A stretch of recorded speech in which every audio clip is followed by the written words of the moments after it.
again, it's a challenge, and I'm not as much of a specialist in this, although I think it's one of the areas is that we all need to learn more about, beyond our kind of narrow technical areas, how to really capture the kind of political dimension, to really capture what do citizens want. Correct.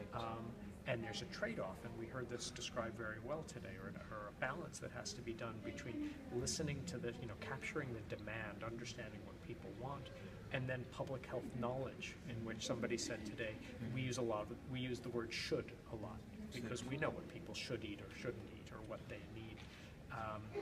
One thing I think that's very important that came out is that we need to be much more sophisticated, and perhaps to learn from the private sector.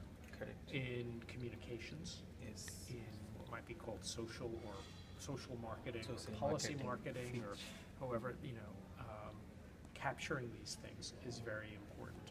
And, the fact that we might have a good technocratic solution or approach is we have to recognize that while that might be necessary, it's not sufficient, and that just publishing a paper about, inefficiency or certain things, whatever it is not enough. We have to figure out and invest and also learn how to communicate well.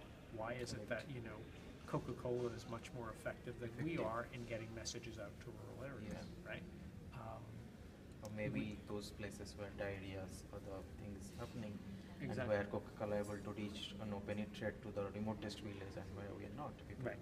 Right. So there's something that one problem that many, and I work in a bureaucracy, bureaucracies tend to not be flexible, not be nimble, not able to adapt quickly in a way that many private companies are. And while the idea is not to replicate all of private sector behavior in government and in bureaucracies, we need to go beyond, move into a kind of 21st century and figure out that actually getting messages to the population, getting information out, basically being able to compete in that marketplace of ideas requires some investment, requires some new skills, certainly from younger people than me or than I am, because I can be aware that a lot of the wonderful ideas we may have had haven't been translated into practice, and we need to really think about why that is,